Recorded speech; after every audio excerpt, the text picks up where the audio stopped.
የምናወራው ስለማን ነው አልኳችሁ? እስቲ ድገሙና በሉ። ስለማ ስለ ክርስቶስ ኢየሱስ ነው የምናወራው።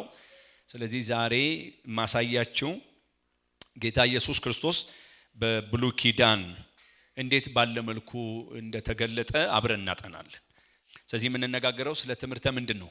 ክርስቶስ ነው። የዛሬ ግን ትኩረታችን በብሉይ ኪዳን የጌታ የኢየሱስ ክርስቶስ መገለጥ እንዴት እንደተነገረ ከእናንተ ጋር እንከፋፈላለን ማለት ነው። እሺ፣ ለዚህ ማስረጃ አሁን ያነበብኩላችሁ ዮሐንስ ወንጌል ምዕራፍ 5:39ን ማየት ትችላላችሁ። ሉቃስ ምዕራፍ 24 ቁጥር 44ን ማስታወሻ መያዝ ትችላላችሁ። እንደገና ዮሐንስ ወንጌል ምዕራፍ 5 ቁጥር 46ን እንደዚሁ ማየት ትችላላችሁ። ዮሐንስ 5:39ን፣ ሉቃስ 24:44ን፣ እንደገና ዮሐንስ 5:46ን፣ ሉቃስ ምዕራፍ 18 ቁጥር 31ን፣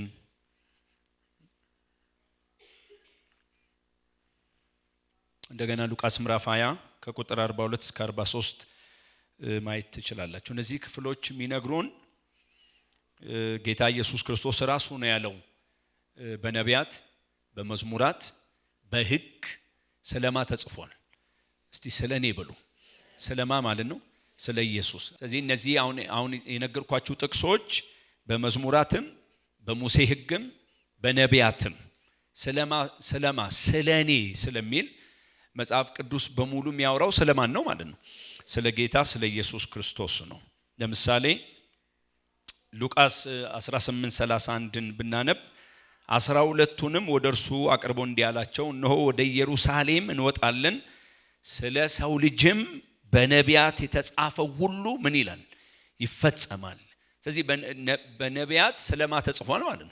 ስለ ክርስቶስ ኢየሱስ ተጽፏል። በጣም ኃይል፣ ጉልበት፣ ብርታት ታገኙበታላችሁ ብዬ አስባለሁ በዚህ ትምህርት ውስጥ። ምንድነው ግን የኔ የትኩረት አቅጣጫ በጣም የዘመንን እንደሚመረምሩ እንደ ይሳኮር ልጆች መሆን በጣም ያስፈልጋል። እንደ ዓላማ የተነሳውበትን ሁለት ነገር ብቻ ልንገራችሁና ወደ ብሉይ ኪዳን ሄደን እንማራለን።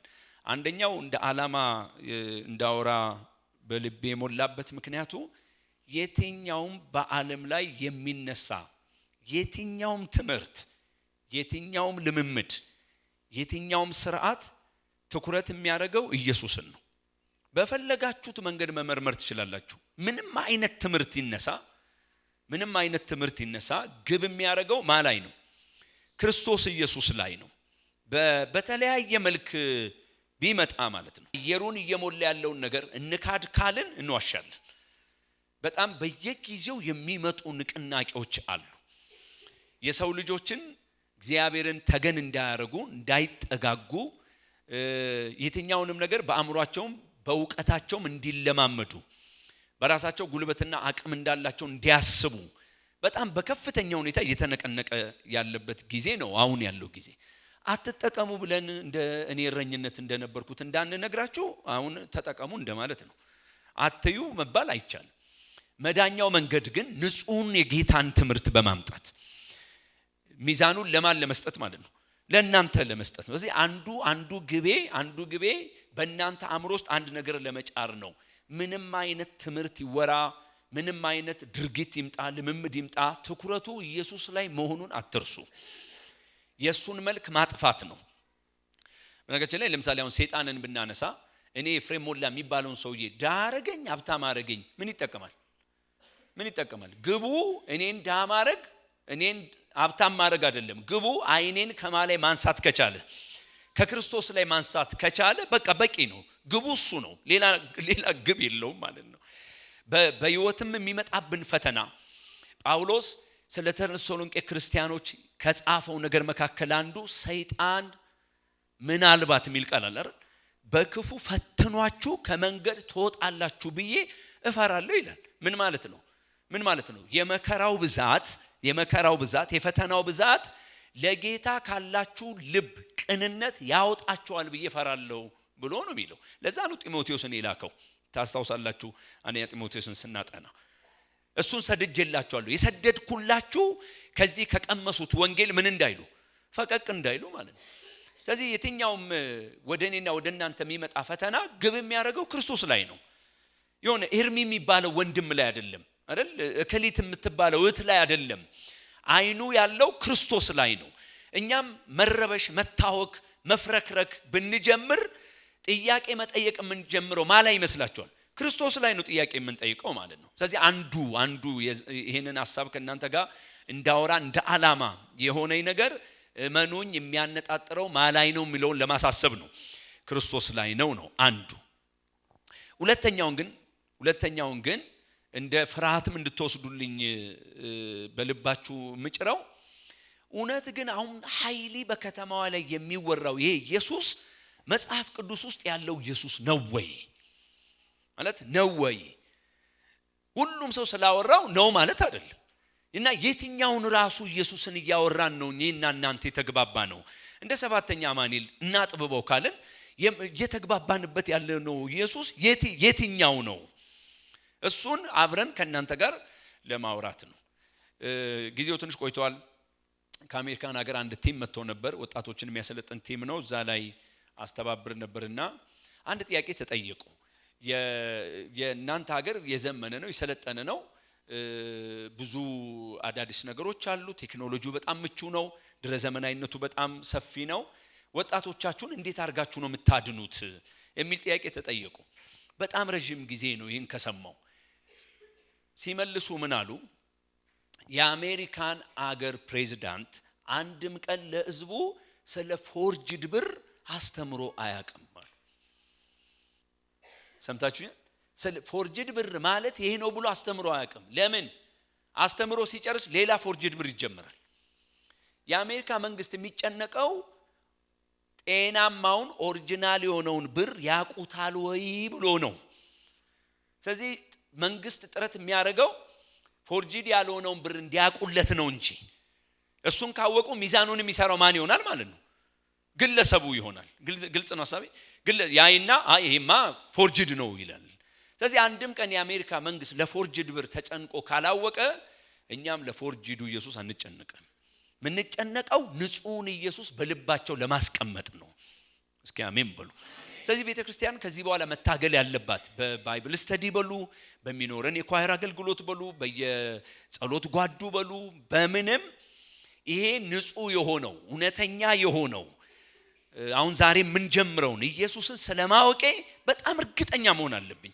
ይሄን እያወራው ያለሁት አሁን እዚህ ያላችሁት ኢየሱስን አታውቁም ለማለት ነው አይደለም። ግን ማሸነፍ የምንችለው ትክክለኛ የሆነውን ኢየሱስን ምን በማድረግ በማወቅ ነው ማለት ነው። ስለዚህ መጽሐፍ ቅዱሳችን ጋር መለስ እንበልና መጽሐፍት ስለሱ የሚያወሩ ከሆነ በብሉይ ኪዳን እንዴት ባለ መልኩ ተገልጧል ሚለውን ከሚኖረን ሰዓት አንፃር የአራት ሰዎችን ህይወት አንስቼ አሳያቸዋለሁ። የስንት ሰው? የአራት ሰው። እሺ ቶሎ ብለን እንሂድ። የመጀመሪያው አጋር ትባላለች። አጋር በነበረችበት ዘመን ኢየሱስም ነበር። እስቲ አሜን በሉ። በዚህ ድምጽ አልቀጥልም ነበር። ያኔም በስራ ላይ ነበር ኢየሱስ። መጽሐፍ ቅዱስ ስለ አጋር ዘፍጥረት ምዕራፍ 16 ከቁጥር 1 እስከ 13 ነው ታሪኩ። እኔ ግን ለእናንተ እንደሚመች እንደሰራው ቶሎ ላሳያችሁ። የአጋርን ታሪክ ስናይ መጀመሪያ ልናነሳ የሚገባው ነገር በምን ምክንያት ከቤቷ ወጣች የሚል ነው። ታሪኩ በግልጽ ምንድነው? አብርሃም እግዚአብሔር የተናገረው የተስፋ ቃል ምን አለ? ዘገየ። ሳራ በሚባለው ጊዜ ምን ማድረግ አልቻለችም? መውለድ አልቻለችም። ስለዚህ ከመቆየቱ ጋር ተያይዞ ሳራ አንድ ሐሳብ መጣላት። ያ የመጣላት ሐሳብ በዛ ካልቸር የተለመደ ነው። ስለዚህ እኔን መጠበቅን ተውና ወደ አጋር ግባ፣ ከሷ ጋር ምን በል ተኛ፣ ከዛስ ልጅ አምጣ አለችው። ይሄ ሐሳብ ለአብርሃምም ተስማሚ ሆኖ ተገኘ። ከአጋር ጋር አብርሃም ተኛ። አጋርም ጸነሰች የሚል ቃል አለ። ከዛ ግን ጸነሰች ጋር አይቆምም። ጽንሱ እየጨመረ ሲመጣ ለምን ለሳራ አገልጋይ እንደምትሆን ጠፋባት። መጀመሪያ እዛ ቤት ላይ ምን ነበረች? አገልጋይ በቃ ጠፋባት። ስለዚህ ቀና አለች ማለት ነው። መጽሐፍ ቅዱሱ ምን ይላል? አሁን በሁለቱ መካከል ያለውን ነገር ሲያይ አጋር ወደ ትዕቢት መጣች ማለት ነው። እንደ መጀመሪያው ለእመቤቷ መገዛት አቃታት። ምክንያቱም እመቤቲቱ አታረግዝም፣ ማን ታረግዛለች? አጋር ማለት ነው። ስለዚህ በዚህ ምክንያት ሳራ ቁጣ ውስጥ ገባች። መጽሐፍ ቅዱሳችን በግልጽ የሚነግረን ከዚህ በኋላ እዚህ ቤት እንድትቆይ አልፈልግም አለችው። አብርሃምም ቁጥር 6 ላይ አብርሃምም ሶራን እኖ ባሪያሽ በእጅሽ ናት፣ እንደወደድሽ አድርጊባት አላት። ሶራም ባሰቃያቻት ጊዜ አጋር ከፊቷ ኮበለለች ይላል። ስለዚህ ለምንድነው አጋር ከእና አብርሃም ቤት የወጣችሁ ከተባለ ከዚህ በኋላ አብረሽኝ መኖር አትችይም ማለች ማ ሳራ። ምክንያቱ ምንድነው? ናቀችኝ፣ ከዚህ በኋላ የኔ ሰራተኛ መሆን አልፈለገችም፣ አንጓጠጠችኝ ስትል ነው ከቤት ምን ያለቻት የሰደደቻት። መጽሐፍ ቅዱሳችንን እያነበብን ስንመጣ ተሰዳ ከሄደች በኋላ በምድረ በዳ አንድ ምንጭ ዳር ሄዳ ተቀመጠች የሚል ቃል አለ። ታስታውሳላችሁ? እናንብበው ቁጥር 7 ላይ የእግዚአብሔር መልአክ። እስቲ አሁን አብራችሁኝ በሉ ድገሙና። አሁን ይሄንን ነው ጥረት የምናደርገው በሚኖረን ሰዓት። ማን ነው ይሄ እግዚአብሔር መልአክ? ማን ነው የእግዚአብሔር መልአክ?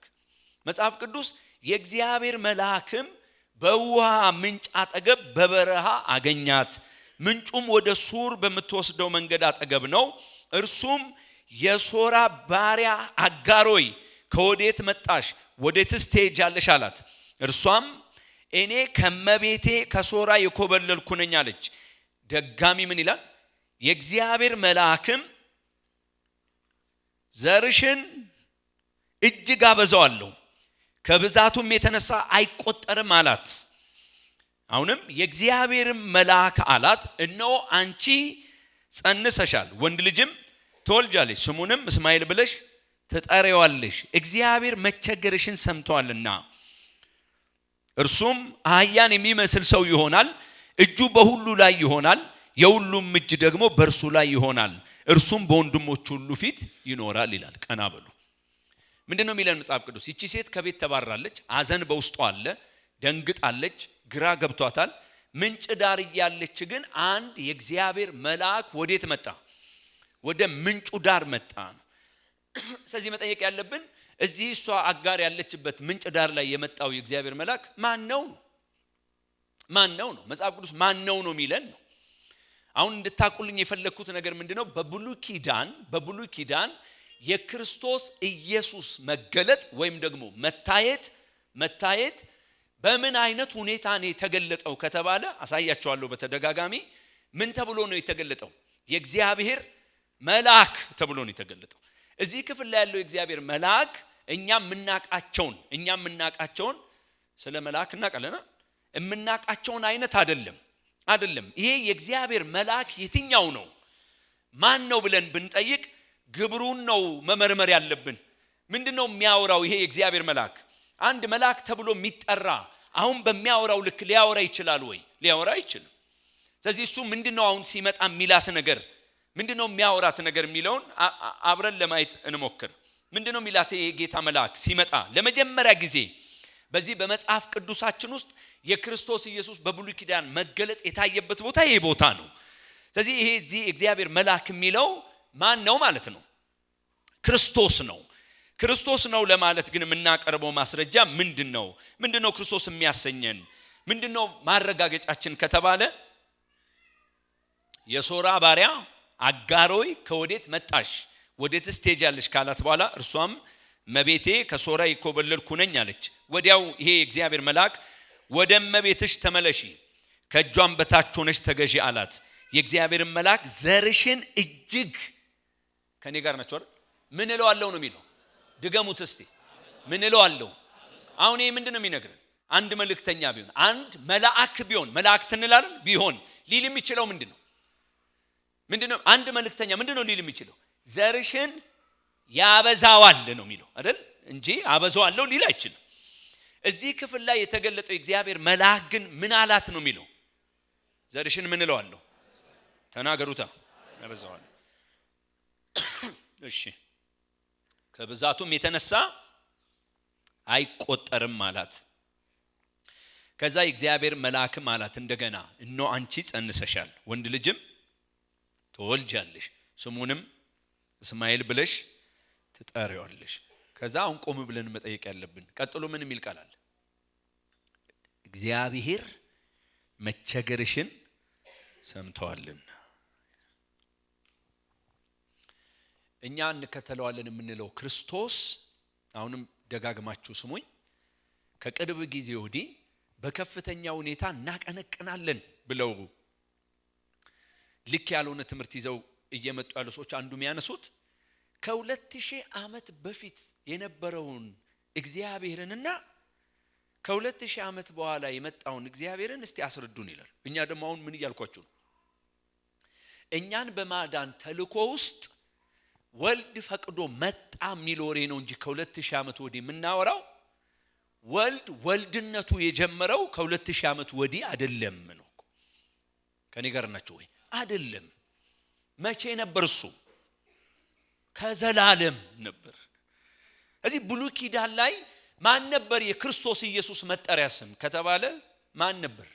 የእግዚአብሔር ምን መልአክ፣ በስነ መለኮቱ ቴዎፋኒና ክርስቶፋኒ ይሉታል ማለት ነው።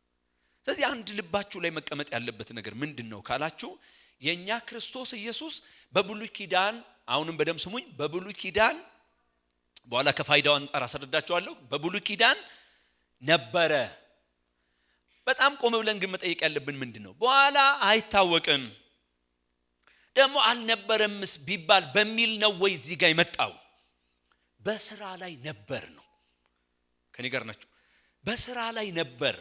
ያ ማለት ምን ማለት ነው? አጋር ማንም ሰው ሊያያት በማይችልበት ሁኔታ ውስጥ ሊያያት የመጣ ብቸኛ ነው እሱ፣ መጽናኛ ነው እሱ። ኢየሱስ ማለት ነው። አሁን እየተከታተላችሁኝ ከሆነ ቁጥር 13 ላይ ምን የሚል ቃል አለ? እርሷም ይናገራት የነበረውን ከዛስ ምንድነው የሚለው? የእግዚአብሔርን ስም ማን ማለችው? ኤልሮሂ ብላ ጠራች። ከዛስ የሚያየኝን በውኑ እዚህ ደግሞ አየውትን ብላለችና ስለዚህ የዚያ ጉድጓድ ስም ቤልአሮይ ተብሎ ተጠራ። እርሱም በቃዴስ በባሬድ መካከል ነው ይላል። አሁን አንድ ነገር ቀና ብላችሁ ስሙኝ። ምንድነው የምትለው እሷ? ይናገራት የነበረውን የእግዚአብሔርን ስም ኤልሮይ አለ። ትርጉሙ ምንድነው? ከኔ ጋር ተነቃቁና መልሱ። ትርጉሙ ምንድነው? የሚያየኝን ምን? እሺ አሁን በጣም አስተዋይ ሰው አንድን ጥያቄ መጠየቅ አለበት። እግዚአብሔር በብሉይ ኪዳን ውስጥ ራሱን ለእስራኤል ሲያስተዋውቅ ከተናገረው ነገር መካከል አንዱ ምንድነው ካለ ማንም ሰው ፊቴን አላየም የሚል ቃል አለ። ያ ማለት ምን ማለት ነው? በምንም ልትመስሉኝ አትችሉም ብሏል ማለት ነው። እኔ አይቼዋለሁ ብሎ አንድ ሰው እግዚአብሔር ይሄንን ይመስላል ማለት አይችልም። ከኔ ጋር ናችሁ ወይ? እሺ እቺ ሴት ደግሞ ምን እያለችን ነው እዚህ ጋር? የሚያየኝን ምን አልኩ? አይቼዋለሁ አለች። አየሁት። ከዛ ስሙን ማን አለች? ጥሩ። ዘጸአት 33 ቁጥር 19 ዘጸአት 33 ቁጥር 19 ላይ እስከ 20 ምን ይላል? እግዚአብሔርም እኔ መልካምነቴን ሁሉ በፊት አሳልፋለሁ፣ የእግዚአብሔርን ስም በፊት አውጃለሁ፣ ይቅር የምለውን ይቅር እላለሁ፣ የምምረውን እምራለሁ አለ። ደግሞም ሰው አይቶኝ አይድንምና ፊቴን ማየት አይቻልህም ነው የሚለው አለ ይላል። ምንድነው የሚነግረን? ዘጸአት 33 ላይ ምንድነው የሚነግረን? እኔ እግዚአብሔር መልካምነቴን ከፊት አሳልፋለሁ፣ ስሜን አውጃለሁ፣ ይቅር የምለውን ይቅር እላለሁ፣ ምምረውን እምራለሁ አለና ሰው ግን አይቶኝ ምን አይልም? ተናገሩ እስቲ። አይድንም። ስለዚህ ፊቴን ማየት አይቻልህም አለ ይላል። አሁን ቆም ብለን እንድንጠይቅ የምጠይቃችሁ ነገር እግዚአብሔር አብ ወይም እግዚአብሔር አምላክ ማንም ሰው እኔን ማየት አይችልም ካለ ወይ በሌላ ቋንቋ የሚያየኝ በህይወት መኖር አይችልም ካለ መጽሐፍ ቅዱስ ምን እያለኝ ነው? ምን እያለኝ ነው?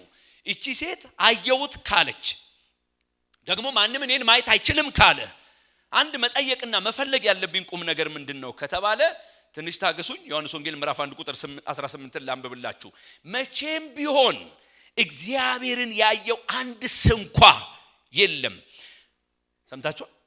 መቼም ቢሆን እስቲ በሉት ከኔ ጋር መቼም ቢሆን እግዚአብሔርን ያየው አንድ ስንኳ የለም ይልና በአባቱ እቅፍ ያለ አንድ ልጁ እርሱ ምን አለው ተረከው ይላል። እዚያውንም በጣም ረጋ ብላችሁ ተከታተሉኝ። ምን እያወራህን ነው? ምንድነው እየተናገርክ ያለው ካላችሁ መጽሐፍ ቅዱሳችን ማንም ሰው እግዚአብሔርን ፊት ለፊት አይቶ ማይድን ከሆነ እቺ ሴት ደግሞ የታያትን ምን ካለች አይቼዋለሁ ብላ ካለች ያየችው ማንን ነው ብሎ ጤናማ ጥያቄ መጠየቅ ያስፈልጋል ማለት ነው። ከኔ ጋር ናችሁ? እሺ እስቲ አጋር በሉ፣ መጽናናት በሉ። በቃ እሱ ጋር ነው የቆምኩት። በኋላ መጣለሁ፣ በኋላ እንመለሳለን። መሳፍንት ምዕራፍ 13 እናውጣ። በብሉይ ኪዳን የማንን መገለጥ ነው እያወራን ያለነው? በስማም ሌላ ቃል እኮ ባገለግላችሁ አሜን በለኝ ይላል። ይሄኛው እንደዛ ስለማይባል ነው። ግን ውስጣችሁም አፋችሁም አንደበታችሁም ሁለመናችሁም እስቲ አሜን ይበለኝ። ይሄንን እኮ መማማር መቻል ለኛ ትልቅ ነገር ነው። ከኔ ጋር ናችሁ? እሺ ምን አውጣልኩ? ምዕራፍ ስንት? 13። እሺ ቀና በሉና ልተርክላችሁ ሰዓት ስለሌለ ሙሉ ምዕራፉን ነው። ከምዕራፍ 1 ማን ነው? ምዕራፍ 13 ከቁጥር 1 እስከ 5 ያለ ታሪክ ነው። ምንድነው እዚህ ላይ ያለው ታሪክ? የማኑኤ ሚስት መንገድ ላይ አንድ መልእክት ሰምታለች። ከኔ ጋር ናችሁ አይደል? ምንድነው የሰማችው መልእክት? ከቁጥር 1 እስከ 5 ስናነብ የእስራኤል ልጆች በእግዚአብሔር ፊት እንደገና ክፉ ስራ ሰሩ። እግዚአብሔርም በፍልስጤማውያን እጅ 40 ዓመት አሳልፎ ሰጣቸው። ከዳን ወገን የሆነ ማኑኤ የሚባል አንድ የጾራ ሰው ነበር። ሚስቱም መካን ነበረች ይልና ልጅም አልወለደችም። አሁን ይሄው ስሙ። የእግዚአብሔር መልአክ የማ በሉታ የእግዚአብሔር መልአክ ለሴቲቱ ተገልጦ እንዲህ አላት፣ እነሆ አንቺ መካን ነሽ፣ ልጅም አልወለድሽም፣ ነገር ግን መልሶ ትጸንሻለሽ። አሁን የሚለው ምንድነው? ትጸንሻለሽ ተብለሻል አይደለም። ምን እያላት ነው? ትጸንሻለሽ፣ ወንድ ልጅ ትወልጃለሽ። አሁንም ተጠንቀቂ፣ የወይን ጠጅ የሚያሰክርም ነገር አትጠጪ፣ ርኩስም ነገር አትቢ። እነሆ ትጸንሻለሽ፣ ወንድ ልጅ ትወልጃለሽ፣ ልጁም ከእናቱ ማፀን ጀምሮ ለእግዚአብሔር የተለየ ናዝራዊ ይሆናልና በራሱ ላይ ምላጭ አይደርስበትም፣ እርሱም እስራኤልን ከፍልስጤማውያን እጅ ማዳን ይጀምራል ይላል። አሁን ቀና በሉ። አንድ መልእክት ሰማች እቺ ሴት። ከዛም ምንድነው የሰማችው መልእክት? እንደምትጸንስ ምን እንደምትል እንደምትወልድ፣ ከዛ በኋላ የሚወለደው ልጅ እንዴት ማደግ እንዳለበት በግልጽ ምን ተደረገ? መመሪያ ተሰጣት ማለት ነው። መጽሐፍ ቅዱሳችን እዚሁ መሳፍንት 13 ቁጥር 6 ላይ እቺ ሴት ስትሮጥ ወደ ማን ሄደች? ወደ ባሏ ሄደች ማለት ነው። አሁን ስሙኝ። ልክ ወደ ባሏ ስትሄድ ቁጥር 6 ላይ ምን ይላል? ሴቲቱም ወደ ባሏ መታ አንድ የእግዚአብሔር ሰው አለች። ከኔ ጋር ናችሁ? እሺ ቅድም ሳነብላችሁ የማን መልአክ መጥቶ ነው ያናገራት? እሺ እሷ ሮጣ መታ ለባሏ ማን ያለችው? የእግዚአብሔር ምን ሰው። ግን ምን ይላል? ይሄው እናንብበው ራሱ ላይ አንድ የእግዚአብሔር ሰው ወደ እኔ መጣ አለችና መልኩም እንደ እግዚአብሔር መልክ እጅግ የሚያስደነግጥ ነበር አለች። ምን ይነግራችኋል? ሙሉ ለሙሉ የእግዚአብሔር ሰው ነው እንዳትል፣ መልኩ የማንን ሰው አይመስልም? የእግዚአብሔርን ሰው አይመስልም። ስለዚህ ምን አለች? የተገለጠልኝ የማን ሰው ነው? የእግዚአብሔር ሰው። በነገራችን ላይ ሌላ ጊዜ አስተምራችኋለሁ። መጽሐፍ ቅዱሳችን ላይ የእግዚአብሔር ሰው የሚለው ስም እንደ ዘንድሮ ሻሙ አይደል። ማንም መልእክት ተናገርክ አይደል? ስም ማን ይባላል? መልሱ። እግዚአብሔር ሰው ማንም ማለት ነው። ሰምታችኋል? ማንም ብሉይ ኪዳንን ሄዳችሁ ብታጠኑ ሙሉን ታሳውሱም ሳሙኤል አህያ ምናም ጠፍቶባቸው እነ ሳውል በዚህ እግዚአብሔር ነገር ምን ጠይቅበት የለም ምናም በሚል ታሪካቸው ውስጥ እኮ እስቲል የሰውየው ስም አይታወቅም። አንድ የእግዚአብሔር ሰው አለ ነው የሚባለው። በቃ የእግዚአብሔር ሰው የእግዚአብሔር ሰው ነው። አዲስ ኪዳን ላይ ደግሞ ከመጣን የበለጠ ጢም በሉ። ዛሬ አዲስ ኪዳን ላይ ከመጣን ሁለት ቦታ ነው የምታገኙት የማን ሰው የሚል የእግዚአብሔር ሰው። አንዱ ለጢሞቴዎስ አይደለም አንተ የእግዚአብሔር ሰው ወይ ከዚህ ምን በል ሽሽ። አንዱስ የእግዚአብሔር መንፈስ ያለበት መጽሐፍ ለትምህርት ለተግሳጽ ልብን ለማቅናት በጽድቅም ደግሞ ላለው ምክር ይጠቅማል፣ ይህም የእግዚአብሔር ሰው። እስቲ አቤት በሏ እናንተ ማለት ናችሁ። በቃ ለበጎ ስራ የሚታገል የጌታን ንጹህ ቃል የሚሰማ ማን ተብሎ ይጠራል? በቃ አትንከራተቱ። ምናልባት የእግዚአብሔር ሰው የመሆን እቅድ ያላችሁ ሰዎች በአብ በወልድ መንፈስ ቅዱስ ዛሬ ሾሜያቸዋለሁ የሚባል የለም። እስቲ አሜን በሉ። አይደል? ከቀይ ምንጣፍ ጋር ምናምን አይገናኝም፣ ከሃይላንድ ዋጋ ምናምን አይገናኝም። እሺ መታ የእግዚአብሔር ሰው አገኘኝ አለችና ግን የሚገርም መልኩ ግን እንደማን መልክ አይደለም፣ እንደ እግዚአብሔር ሰው መልክ አይደለም፣ እንደማን መልክ ነው አለች። እንደ እግዚአብሔር መልክ የሚያስፈራ የሚያስደነግጥ ነው አለችና አሁን ተከታተሉኝ። ከወዴት እንደመጣ አልጠየቅኩትም፣ እርሱም ስሙን አልነገረኝም። እርሱም እነሆ ትጸንሻለሽ፣ ወንድ ልጅ ትወልጃለሽ፣ ልጁም ከእናቱ ማፀን ጀምሮ እስኪሞት ድረስ ለእግዚአብሔር የተለየ ናዝራዊ ይሆናል። አሁን የወይን ጠጅ የሚያሰክርም ነገር አትጠጪ፣ እርኩስም ነገር አትቢ አለኝ ብላ ተናገረች ይላል። ጥሩ። አሁን ባል ምን አለ ይላል መጽሐፍ ቅዱስ። ልኬን ሲሰማ ማኑኤል ምን አለ?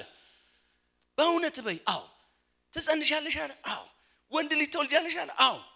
እና ናዝራዊ ነው። አዎ። ለኔ የተለየ ነው አለ። አዎ። በይ ጸሎት ጓድ ናቋቁም፣ እኔና አንቺ አብረን እንጸልይ፣ ይሄንን ራይ እንቀበላለን አይልም። ምን አለ እንደሚል ታውቃላችሁ? ነይ ምን ተመልሶ እንዲመጣ እንጸልይ አለ። ሰምታችኋል? ተመልሶ ምን እንዲል እናንተ ይሄው እኔ እኮ አይደለም። ቁጥር 8 እና 9 ማኑኤል ጌታ ሆይ የላከው የማን ሰው? የእግዚአብሔር መልአክ አላለም። እሷ ጋር የመጣው የማን ሰው ብሎ ነው ያመነው? የእግዚአብሔር ሰው ብሎ ነው ያመነው። ስለዚህ የእግዚአብሔር ሰው እባክህ እንደገና ወደኛ ይምጣ፣ ለሚወለደውም ልጅ ምን እንድናደርግ ያስገንዝበን ብሎ ወደ እግዚአብሔር ለመነ። ቀጥሎ እግዚአብሔርም የማኑኤልን ድምጽ ሰማ፣ የእግዚአብሔርም መልአክ ነው የሚለው፣ የእግዚአብሔር ሰው አይደለም የሚለው። የእግዚአብሔርም መልአክ እንደገና ለሴቲቱ በእርሻ ውስጥ ተቀምጣ ሳለች ተገለጠላት። ባለዋ ማኑኤል ግን ከሷ ጋር አልነበረም ይላል። ቀና በሉ። ምንድነው የሚነግረን? ልመና ቀረበ፣ አብሮ ተገለጠ። ድጋሚ ላከው ያንን የእግዚአብሔርን ሰው። አደራረጉን ለሁለታችንም ምን ይበለን ይንገረን። እግዚአብሔርም ይሄን ልመናው ሰማና እንደገና ለሁለተኛ ጊዜ ማን መጣ? የእግዚአብሔር መልአክ መጣ። ግን ቦታው ላይ የለም፣ እሱ አልነበረም። መጽሐፍ ቅዱስ ምን ይላል? ቁጥር 10 ሴቲቱም ፈጥና ሮጠች ለባሏም እኖ በቀደም ዕለት፣ መቼ? በቀደም ዕለት ወደኔ የመጣው ሰው ነው የምትለው። ወደኔ የመጣው ሰው ደግሞ ተገለጠልኝ ብላ ነገረችው። ማኑኤል ተነስቶ ሚስቱን ተከተለ። ወደ ሰውየው አይታችኋል? ወደ ሰውየው መጥቶ ከዚህ ሴት ጋር የተነጋገርክ አንተ ነህ አለው። እሺ። እርሱም እኔ ነኝ አለ። ማኑኤል ቃል በደረሰ ጊዜ የልጁ ስርዓት ምንድነው? የምናደርግለትስ ምንድነው አለው። ከዛው የእግዚአብሔር መልአክ ነው የሚለው። የእግዚአብሔር ሰው ነው እንዴ የሚለው አይደለም። እነሱ ሲያወሩ ምን እያሉ ያወራሉ? ሰውየው በቀደም የመጣው የእግዚአብሔር ሰው እሱ መናገር ሲጀምርስ የእግዚአብሔር ምን መልአክ። እሺ። የእግዚአብሔር መልአክ ማኑኤል ሴቲቱ ከነገርኳት ሁሉ ትጠንቀቅ፣ ለሷ ተነግሯል፣ ትጠንቀቅ፣ ከወይን ከሚመጣው ሁሉ አትብላ፣ የወይን ጠጅ የሚያሰክርም ነገር አትጠጣ፣ እርኩስም ነገር ሁሉ አትብላ፣ ያዘዝኳትን ሁሉ ትጠብቅ አለው ይላል። እሺ። አሁን ቆም ብለን መጠየቅ ያለብን ይሄ ሰው እነ ማኑኤል እንደሚሉት የእግዚአብሔር ሰው ነው ወይስ የእግዚአብሔር መልአክ ነው? አትሊስት አጋር ጋር ከተስማማችሁኝ አሁን እኛ የእግዚአብሔር መልአክ ብለን እያወራን ያለ ነው ስለ መላእክት አይደለም። ስለማን ነው? ስለ ክርስቶስ ነው ማለት ነው። አሁን እዚህ ላይ ቆመን የእግዚአብሔር መልአክ ወይም ቴዎፋኒ ወይም ክርስቶፋኒ የሚለው በብሉይ ኪዳን የኢየሱስ መገለጥ ነው። መሳፍንት ምዕራፍ 13 ደግሞ በተለይ እዚህ ቦታ ላይ የተገለጠው ኢየሱስ ነው ብለን ማስረጃ አቅርቡ የሚለን ቢመጣ ልናቀርብ የምንችለው 3 ማስረጃ ላሳያችሁና ወደ እነሱ ተረካ መልሳችኋለሁ። የመጀመሪያው ማስረጃችን ምንድነው? ቁጥር 3 ነው። ቁጥር 3 ምንድነው የሚለው? የእግዚአብሔር መልአክ ለሴቲቱ ተገልጦ እንዲህ አለ፣ አንቺ መካን ነሽ፣ ልጅም አልወለድሽም፣ ነገር ግን ትጸንሻለሽ፣ ወንድ ልጅም ትወልጃለሽ አለ ማለት ነው። ምንድነው መጽሐፍ ቅዱስ የሚለን? ይሄን ማድረግ የሚቻለው አንድ ብቸኛ አምላክ ብቻ። ሰው ለሰው ልጅ ሊሰጥ አይችልም። ልጅ የሚሰጥ አንድ ብቸኛ ማን ነው? አታስታውሱም? ያዕቆብ ሚስቱ ስትነዘንዘው ልጅ አምጣ ብላ ስቃይ ስታበላው አንድ ቀን ምን አለ? ኧረ እባክሽ አንቺ ሴት እኔ በእግዚአብሔር ቦታ ነኝና አለ። ልጅ የሚሰጥ ማን ነው? እግዚአብሔር። እዚህ ጋር የተገለጠው የእግዚአብሔር መልአክ የሚባለው ይሰማኛል ይታየኛል እያለ አይደለም። አሁን አንዳንድ ሰው መልእክት ያመጣል። ወንድ ነው የምትወልደው ስሙንም ራእይ ነው የምትለው ይልና ሴት ይሆን። ፍርድ ቤት አንከሰውም፣ ሰው ነው። ባይሆን ራእይ ስሙ ለወንድም ለሴትም ስለሚሆን ሰይማችሁ መቀጠል ነው። ይሄ እንደዛ አይደለም። ይሄ ሰጪ ነው፣ ፈጣሪ ነው፣ አድራጊ ነው። እስኪ አሜን በሉኝ ባካችሁ። ትወልጃለሽ ነው ያላት። አንዱ ማስረጃችን እሱ ነው። ሌላው ግን ቁጥር 15 እና 16 በኋላም ተርክላችኋለሁ። ማኑኤም ልክ ቅድም ስርዓቱን ወጉን ነግሮት እንደጨረሰ ማኑኤም የእግዚአብሔርን መልአክ የፍየል ጠቦት እስክናዘጋጅልህ ድረስ እባክህ ቆያለው ይላል። እውነት ነው። ምን እያለ ነው? አንተን የሚያል የእግዚአብሔር ሰው መጥቶ በባዶ አንሸኝህ፣ ከኔ ጋር ናችሁ፣ አንሸኝህም። ስለዚህ አንድ የፍየል ጠቦት አርዳለሁ፣ ስርዓቱን አብጅቼ የምትፈልገውን ምግብ እስከምሰራልህ ግን በዚህ ምን በል ቆይ። የእግዚአብሔር ሰው ከሆነ መመለስ ያለበት ሁለት መልስ ነው እንደኔ። የመጀመሪያው በልቶ ከሆነ ጠግብ ያለው እውነት ውሸት፣ ካልጠገበስ ቶሎ በሉ ነው የሚባለው። እሱ ግን ምን ብሎ መለሰ? ቁጥር 15 እና 16 ምን ብሎ መለሰ? አንተ የግድ ብትለኝ ምን ማለት ነው? ብላ ብትለኝ መብልህን አልበላም። አሜን። አመዲዳት ትዝ አይላችሁ? አመዲዳት የሚባል ሙስሊም ጸሐፊ ነበር። ኢየሱስ ይበላል ብሎ ይጠይቀናል። አዲስ ኪዳን ላይ ቆሞ፣ እኛ ደግሞ አዲስ ኪዳን ላይ እንደሚበላ እናምናለን አናምንም? አትፍሩ መልሱ። ከዛስ ይፈነጠርና ይውላብትሽ ብሉይ ኪዳን ላይ ሄዶ አምላክ ይበላል ይላል። ሞኝ ይባላል ይሰውዬ። ሰምታችሁኝ? ስለዚህ ምንድነው ለዚህ ሰውዬኛ ምን መልሰው? አምላክ ይበላል ወይ? አምላክ አይበላም። ኢየሱስ ለምን በላ? አምላክ ሰው። አሁን ሰው ጭንቅ ይሏል። ኢየሱስ ተኝቷል አልተኛም ብሎ አሁን ሙስሊም ያፋጥጣል። አልተኛም እንዳትል ተኝቷል ብል ደግሞ አምላኩ ይተኛል ይለኝ ነው። እምጠይቀኝ የትኛውን መነጽር አድርገ ነው በሉት። መነጽሩን ነው ቼክ ማድረግ ያለብኝ። አይ አምላክ አይተኛም መጽሐፍ ቅዱስ ምን ስለሚል? የእስራኤል አምላክ አይተኛም አያንቀላፋም። ይሄንን ልክ ስትሉ ታዲያ ኢየሱስ ለምን ተኛ? ሚስጥሩ እሱ ነዋ። እዚህ ቤት እኮ የሰበሰበን እኮ ሚስጥር እኮ ይሄ ነው። ምን እያለ ነው? አንተ እንደ ሰው ቆጥረኝ፣ እንደ እንግዳ ቆጥረኝ፣ እንደ እግዚአብሔር ሰው ቆጥረኝ። ምንም ፍየል ብታርድልኝ አልበላም። አሜን። አምላክ ምን አይልም። ሁለተኛው ማስረጃችን እሱ ነው እዚሁ ክፍል ላይ። ሌላኛው ግን እንደው ማስረጃ አቅርብ ካላችሁ ቁጥር 17 ምን እንደሚል ታውቃላችሁ? ማኑኤም የእግዚአብሔር መልአክ ነገር በደረሰ ጊዜ ኢየሱስ ያድናል። ስሙ፣ አንተ ያልከው ሲፈጸም፣ ያ የተናገርከው ሲሆን፣ እንዳልከው ማሲወለድ ሶምሶን ሲወለድ እንደማለት እኮ ነው። ልክ ያልከው በደረሰ ጊዜ እንድናከብር ስምህ ማን ነው አለው። ኢየሱስ ያድናል። ከዛስ የእግዚአብሔር መልአክ ስሜ ድንቅ ነው አለ። ሰምታችሁኛል? ከኔ ጋር ናችሁ አይደል? እንደው ወደፊት ልክ ሲከናወን በ9 ወሯ ስትወልድ አንተን ማክበር አምሮን እንደው ስምህን መጥራት ቢያሰኘን ማን እንበልህ? ስሜ ድንቅ ነውና ለምን ትጠይቃለህ አለ። አዲሱ መደበኛ ትርጉም ላይ ድንቁ ይላል። መጽሐፍ ቅዱስ ላይ ድንቅ፣ መካር፣ ኃያል አይልም። ይሄ ስም የማስም ብቻ ነው። ጮክ ብላችሁ አትሉም? ይሄ ስም የማስም ብቻ ነው፣ የኢየሱስ። ከዚህ አንዳንድ ሰዎች ወጥተው ኢየሱስ ሲል አይደለም እኔን ለማዳን በአብ በወልድ በመንፈስ ቅዱስ ተልኮ ስራ ውስጥ ሊላክ ራሱን ባዶ አደረገ። ፊልጵስዩስ ምዕራፍ 2 ፈቅዶ ወረደ እንጂ እሱ ከዘላለም ነበር። ማሳያ ቅርብ ቢሉ ይሄው። አሁን በደንብ ተከታተሉኝ። እየተረኩላችሁ የመጣሁት መሳፍንት 13 ላይ ማኑኤና ሚስቱ የተገለጠላቸው ማን እንደነበረ ሲያቁ ምን እንዳሉ ቅድም ካልኳችሁ ነገር አንፃር ላሳያችሁ። ከሶስቱ ነገር ውጡና ስሙኝ። ቁጥር 19 ላይ ማኑኤም የፍየሉን ጠቦትና የሉን ቁርባን ወስዶ በድንጋይ ላይ ለእግዚአብሔር አቀረበው። መልአኩም ታምራት አድርጎ ማኑኤና ሚስቱ ይመለከቱት ነበር።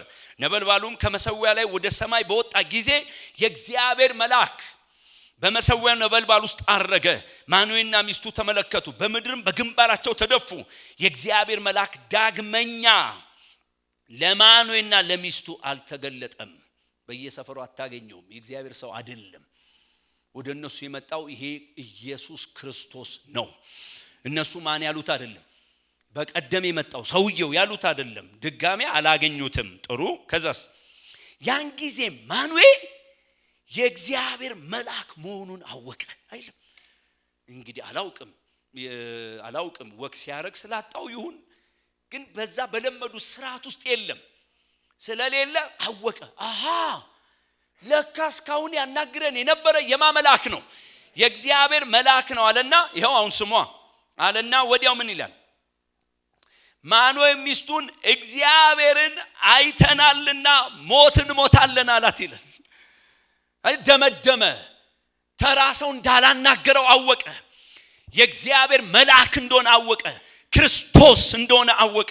እግዚአብሔርን አይተናል ወየው በህይወት አንቀጥልም አለ። ለምን? ማንንም ሰው እግዚአብሔርን አይቶ በህይወት ምን ሊል አይችልም፣ ሊቀጥል አይችልም። የሷ መልስ በጣም ልቤን ይነካዋል። ምን ምላ እንደመለሰች እናንብብ።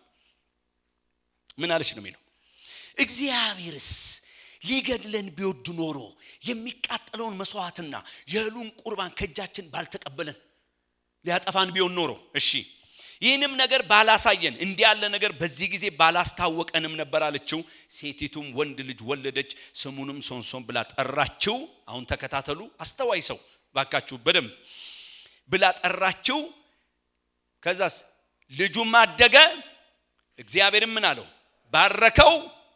የእግዚአብሔርን መንፈስ ሚል ቃል የማ መንፈስ? ጮክ በሉና የእግዚአብሔር መንፈስ በጾራና በኤሽታይል መካከል ባለው በዳን ሰፈር ውስጥ ሊያነቃቃው ጀመር። አይገርምም? እናንተ በተቻላችሁ አቅም ከተከታተላችሁ ምን እያወራው ነው? እዚሁ ክፍል ላይ አብ ተገልጧል፣ እዚሁ ክፍል ላይ ወልድ ተገልጧል፣ እዚሁ ክፍል ላይ መንፈስ ቅዱስ ተገልጧል። ስለዚህ እግዚአብሔር መልአክ ማን ነው? ክርስቶስ ነው። አሁን አጽናኝ ነው ለአጋር። እስቲ አሜን በሉ። ማ ክርስቶስ እዚህ ቦታ ላይስ ነፃ አውጪን ማስነሳት የሚችል ምን ያወራችሁ ነው? እንዲሁ ልታይ እስቲ ልገለጥ ብሎ የሚመጣ አይደለም። የዚህ ክፍል ዋና ዓላማው ለምን መምጣት አስፈልገ? እግዚአብሔር መልአክ እስራኤልን ነፃ የሚያወጣ መስፍን ሊያስነሳላቸው ነው የመጣው ማለት ነው። ስለዚህ እስቲ ነፃ አውጪ ነው በሉና ተናገሩ። እስቲ ነፃ አውጪ ነው። ሁለት ተናገር። ጥቂት ደቂቃ አለኝ። ወደ ኋላ ለመልሳችሁ ዘጸአት ላይ እንሂድና ዘጸአት በጣም እናቀው የምንወደው ታሪክ ነው። ይሄም ዘጸአት ምዕራፍ 3 ላይ የማ ታሪክ ነው? የሙሴ። እውነት ውሸት? እሺ ምዕራፍ 3 ከቁጥር 1 እስከ 10 ነው። ቀና በሉና አንድ ሐሳብ ላስይዛችሁና እናወራለን። ክፍሉን እያወጣችሁት እሺ ምንድነው እሱ? ከምዕራፍ 3 በፊት የሙሴን አስተዳደጋውን አልተርክም ታውቃላችሁ። ከዛ ግን ራሱን ሲያቅና ወክ ማረክ ሲጀምር አንድ እስራኤላዊና አንድ ግብጻዊ ምን ሲሉ አየ? ሲጣሉ አየ። ከዛ መጽሐፍ ቅዱስ ምንድነው የሚለው? ሄደና ግብጻዊውን ምን አለው? በሏ ገደለው።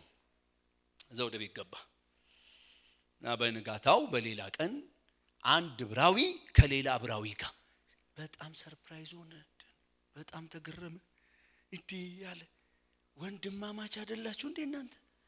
እንዴት ወንድማማች ሆናችሁ ትጣላላችሁ ሲል ወዲያው ምን አሉት ይላል? አሃ እኛንም ልትገለን አምሮሃል አሉት። መጽሐፍ ቅዱስም ፈራ ሸሸ ይላል። እስቲ ሸሸ ብሎ በቃ ሄደ። ያው እንደምታውቁት አገባ ምናምን ኑሮውን ቀጠለ ማለት። እንግዲህ የአማቱን አማት ነው አይደል? ለወንድ ሲሆን ልክ ነኝ። የአማቱን በጎች ምን ይላል? ይጠብቃል። በቃ ነገር ዓለሙ ተረሳ። ያ ሁሉ በህይወቱ ላይ የተደረገ ታምር ጠፋ። በእነሱ ድንጋጤ ምክንያት ሌላ ሰፈር ሄዷል። አሁን ትዳር ጀምሯል። አሁን በግ ጠባቂ ነው። አሁን ጉዳዩ ከማጋር ሆኗል። ባካችሁ በደንብ በመንፈስ ተከታተሉኝ። ከበግ ጋር ሆኗል።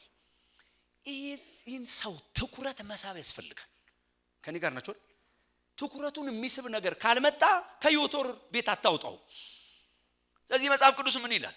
የሚያውቀው አካባቢ ነው፣ አዲስ አካባቢ አይደለም። የሆነ አንድ ቁጥቋጦ ይቃጠላል አይደል መጽሐፍ የሚለን። ከዛ ግን የሚነድ ነገር የለም። ያንን ለማየት ሄደ ነው የሚለው አይደል። አሁን ምንድነው ነገሩ ብሎ ማለት ነው። ዛሬ እግዚአብሔር እንደዚህ ትኩረታችሁን ይሳብ። አሜን በሉ ባካችሁ። ምንድነው ማለት ምንድነው እየተከናወነ ያለው? አለ በኑሮ ጣጣ፣ በስራ ጣጣ፣ በምናምን ጣጣ የተያዘ ሰው ይችላል እኮ ጌታ እንደዚህ ቻባብሎ ማምጣት አይችልም? መልሶ ይችላል እኮ። ይሄ ነው ባጭሩ ታሪኩ። ከዛ የጌታ ቃል ምንድነው የሚለው? ቁጥር 1 ሙሴም የዮቶርን ያማቱን የሚዲያም ካን በጎች ይጠብቅ ነበር። ወደ ምድረ በዳ ዳርቻም በጎቹን ነዳ። ወደ እግዚአብሔርም ተራራ ወደ ኮሬም ወጣ። ከዛስ ቁጥር 2 የማመላክ አይገርማችሁ? በሙሴ ተልኮ ውስጥ ራሱ ማን ነበር ማለት ነው? ኢየሱስ በሉ ባካችሁ ነበር ኢየሱስ። የእግዚአብሔር መልአክ በእሳት ነበልባል በእሾህ ቁጥቋጦ መካከል ታየው። እነሆም ቁጥቋጦ በእሳት ሲነድ ቁጥቋጦም ሳይቃጠል አየ። ሙሴም ሊሂድና ቁጥቋጦ ስለምን አልተቃጠለም ይህን ታላቅ ራእይ ለያለ ይላል። ስለዚህ የተገለጠለት የማመላክ ነው፣ እግዚአብሔር መልአክ ነው። ቁጥር 4 ልክ እግዚአብሔር እርሱ ይመለከት ዘንድ እንደመጣ ባየ ጊዜ እግዚአብሔር ከቁጥቋጦ ውስጥ እርሱን ጠርቶ ሙሴ ሆይ አለ። እርሱም እነሆኝ አለ። ወደዚህ አትቅረብ፣ አንተ የቆምክባት ስፍራ የተቀደሰች መሬት ናትና ጫማን ከእግር አውጣ አለው። ደግሞም እኔ የአባት አምላክ የአብርሃም አምላክ የይስሐቅም አምላክ የያዕቆብም አምላክ ነኝ አለው። ሙሴም ወደ እግዚአብሔር ያይ ዘንድ ፈርቷልና ፊቱን ምን አለ? ሸፈነ። ማንን ማየት አይችልም? እግዚአብሔርን ማየት አይችልም። እዚህም ክፍል ላይ በእሳት ነበልባል በእሾህ ቁጥቋጦ መካከል የታየው የማን መልአክ ነው የሚል መልሱልኛ። እግዚአብሔር መልአክ ነው። ቁጥር 7 እግዚአብሔርም አለ በግብጽ ያለውን የሕዝቤን መከራ በእውነት አየሁ። ካስገባሪዎቻቸውም የተነሳ ጩኸታቸውን ሰማሁ፣ ስቃያቸውንም አውቄአለሁ።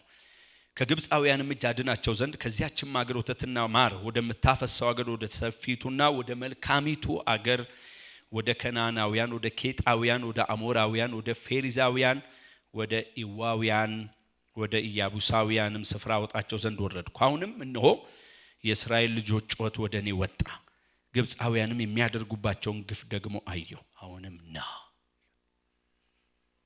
ያንተ መጨረሻ የዮቶር ቤት አይደለም፣ ውጣ ከዛ። እስቲ አሜን በሉ።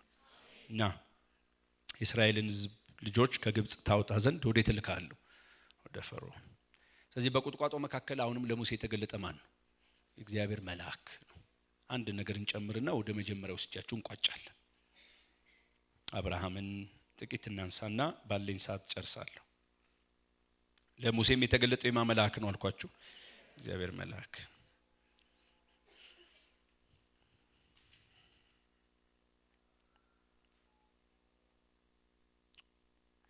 ዘፍጥረት 22 ታሪኩ እግዚአብሔር ከብዙ ዓመት ጥበቃ በኋላ የሰጠውን ይስሐቅን ምን አርግልኝ ነው በሉ እስቲ ሰዋልኝ ነው። ከዛ አብርሃምም እሺ ብሎ ልጁ ይስሐቅን ሊሰዋ ወዴት ሄደ? ወደ ሞሪያም ተራራ ወጣ። ይሄ ነው ታሪኩ። ግን ትንሽ ነገር ቶሎ ላሳያችሁ።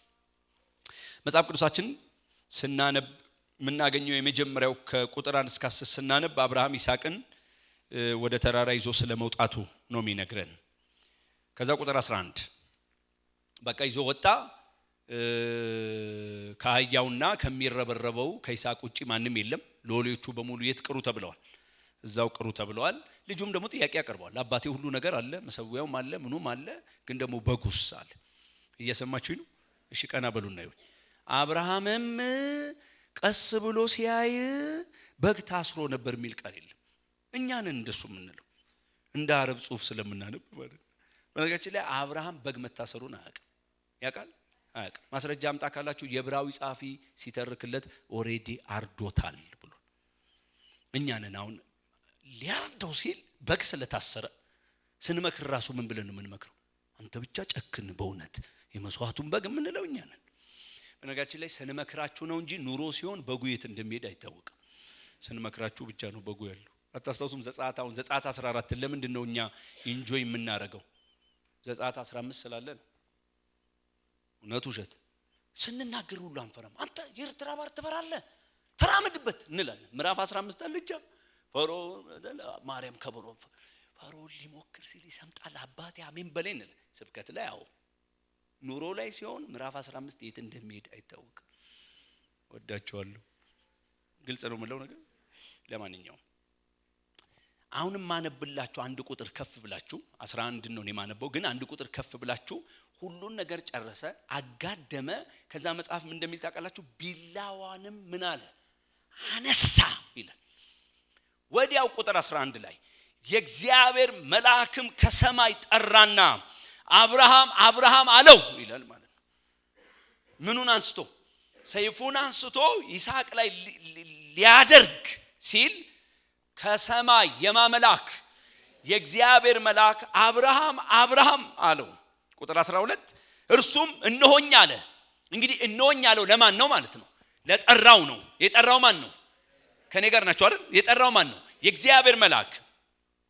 ከዛ እርሱም እነሆኝ አለ። እርሱም በብላቴናው ላይ እጅን አትዘርጋ፣ አንዳችም አታድርግበት፣ አንድ ልጅህን ለእኔ ነው የሚለው።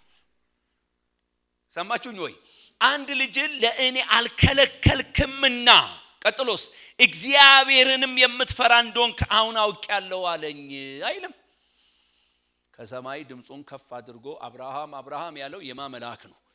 ቃል በቃል ምንድን ነው ያለው? አልከለከልከኝምና እግዚአብሔርንም ደግሞ ነው የሚለው ማለት ነው። እዚህ በአብርሃም ሕይወት ላይ ጣልቃ የገባው ማን ነው ካልን በብሉይ ኪዳን የማን መገለጥ ነው? የክርስቶስ ኢየሱስ መገለጥ ነው።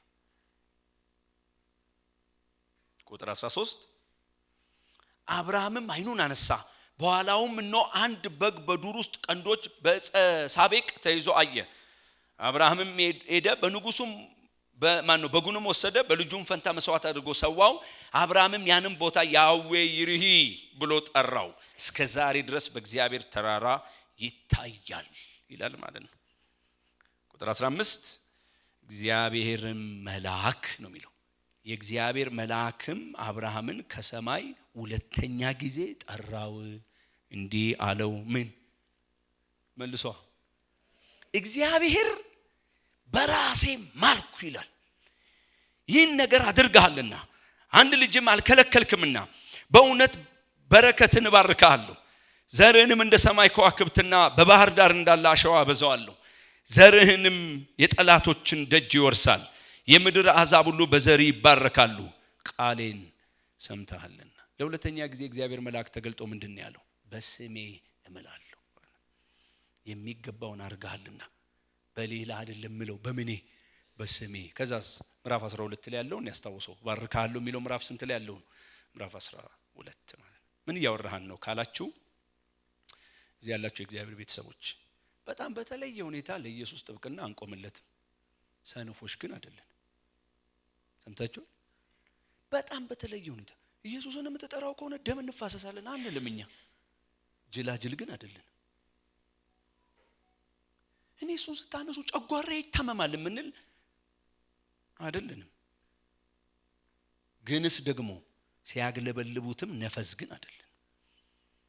የትም ቦታ ስትሄዱ በሙላት የምትመልሱ አድርጎ አምላክ ያድናችሁ። ከማንም ጋር ስትቀመጡ ምንድነው ማውራት የፈለከው? ባክ ኢየሱስ መጤ ነው? መጤ አይደል። እሱ ከዘላለም የነበረ ነው። እሱ እውነት ውሸት ከዘላለም የነበረ እግዚአብሔር ነው። በምን ታውቃለህ? አጋርን ያጽናና ማን ነው? ቅድም ብያቸዋለሁ። ብቅ ሊል ፈልጎ አይደለም፣ ሊያጽናናት ነው የመጣው። ያንዴም ያጽናና የነበረ ኢየሱስ ዛሬም ማጽናናት ይችላል በደንብ። ባካችሁ እስኪ አሜን በሉ። ምንድነው የምታወራን ካላችሁ እስራኤል እስከ መጨረሻው በባርነት አትቆይም። ኃጢያቷና በደሏ ገብቷታል። ከዚህ በኋላ ከኔ መራቅ የሚያስከፍለውን ዋጋ አይታለች እና ከያዟቸው ጠላቶቻቸው የሚታደግ ሶምሶን መወለድ አለበት ተብሎ ሲባል ብቅ ብሎ ያንን ነፃ አውጪ ያስነሳ ማን ነው ከተባለ ክርስቶስ ዛሬም ይችላል። ባካችሁ እስኪ አሜን ብሉ። እሱን ብቻ እኮ አይደለም ለታመኑት፣ እሱን ሁለተኛ ላላደረጉት፣ ትዳር ለማይበልጥባቸው፣ ልጆች ለማይበልጥባቸው፣ ዝና ለማይበልጥባቸው፣ ስራ ለማይበልጥባቸው፣ የሆነ ነገር ለማይበልጥባቸው እግዚአብሔር አንተ ስትነሳ መላራቁቴ ያንተ ነው ለሚሉ ከተፍ የሚል ለምን አሜን አትሉኝም? ጣልቃ ምን የሚል የሚገባ በታሪክ በቤቴም በኔም ላይ ሁለተኛ አትሆንም ብሎ ለታመነ አንተ ስትነሳ ምንም ተውልሃለሁ ለሚል አበቃ ቢላዋ ተነሳ ለአመታት የታማጠበት ያይሳቅ ታረደ ስትሉ ከተፍ የሚል አታድርገው ይሄው ብሎ የሚመጣ አለ ያ ኢየሱስ ዛሬም ለምን አሜን አትሉኝም? ዛሬም ጣልቃ የሚገባ ነው። ለኛ ሃይማኖት አይደለም ኢየሱስ ህይወት ነው። ጣልቃ ምን የሚል የሚገባ ነው ይሄ ኢየሱስ። ጣልቃ የሚገባ ብቻ ነው ወይ? ነፃ የሚያወጣ ብቻ ነው ወይ? የሚያጽናና ብቻ ነው ወይ ከተባለ አይደለም። እና ዓለም እንዳትወስደን፣ ሰይጣን እንዳይወስደን፣ ኑሮ እንዳይወስደን፣ ድንጋጤ እንዳይወስደን ትኩረታችንን መሳብ የሚችል ወደ ራሱ ማምጣት የሚችል ከተልኮ ጋር ማጣበቅ የሚችል እኔ ስንት ጊዜ ብለምናችሁ እናንተን ከተልኮ ጋር አጣብቃለሁ። ፍሬ ስንት ጊዜ ቢለምናችሁ፣ ድጌ ስንት ጊዜ ቢለምናችሁ፣ ታዴ ስንት ቢለምናችሁ፣ እዚህ ያለው አገልጋዮች ስንት ማንንም ቢለምነን ከተልኮ ጋር አጣብቀንም እሱ ግን ይችላል። የቱ ጋር ትኩረቴን መሳብ እንዳለበት እሱ ያውቃል። ያ ኢየሱስ ዛሬም አለ ካላችሁ እስኪ አሜን በሉ። እመኛለሁ ለሰባተኛ ምን አትሉም?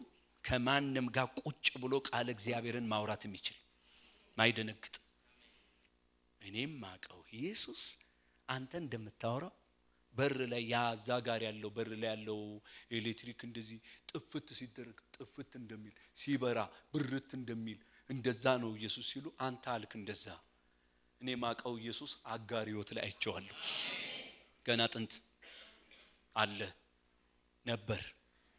ከዛስ በጣም አስደናቂ ነገር እንዳመጡ ቆጥረው ያ እግዚአብሔር አባት መሆን ሲያምረው አቦነ የሰው ልጆች መዳን አለባቸው ብሎ ደግሞ ሲያምን ወልድ ሆኖ ተቀየረ።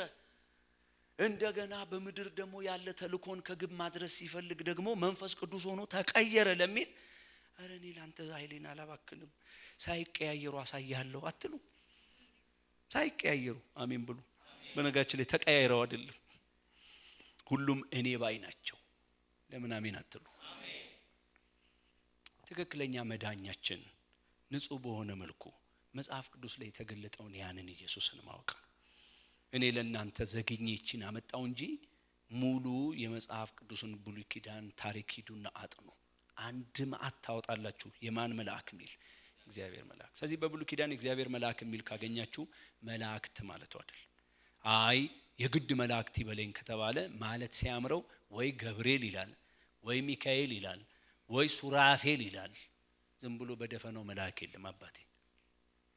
የእግዚአብሔር መልአክ ማብቻ ኢየሱስ። በብሉይ ኪዳን ያ የተገለጠ ኢየሱስ በአዲስ ኪዳን አንድ ትልቅ ነገር ተብሎልናል። ቅድም ተንጠልጥላችሁ ጠብቁኝ ብያችሁ ነበር። ብሉይ ኪዳን ላይ ለምንድነው ወየው ለምንድነው ጠፋን የሚሉት? እውነትም ማንም ሰው ማንን ማየት አይችልም እግዚአብሔርን። አንድ ልጁ ግን ምን አለው? ተረከው። አታስታውሱም? ያ ፊልጶስ መጣና አብን አሳየናል። ሰምታችሁ? የመለሰለት ምን ብሎ ነው? እስካሁን አላየውም እንዴ? ይሄው አብን በሙላት የተረከ አንድ ብቸኛ ማን ነው? ኢየሱስ። አይ አሁን አንተ እንደምታወራው አምላክን ሰው አይቶ መኖር የማይችል ከሆነ እሺ ኢየሱስን አይተን ሰዎች ኢየሱስን አይተው እንዴት በህይወት ኖሩ ካላችሁ ፊልጵስዩስ ምዕራፍ 2 ነው። አምላክነቱ እንደተቀማ ሳይቆጥር የባሪያን መልክ ይዞ ራሱን ባዶ አድርጎ መጣ።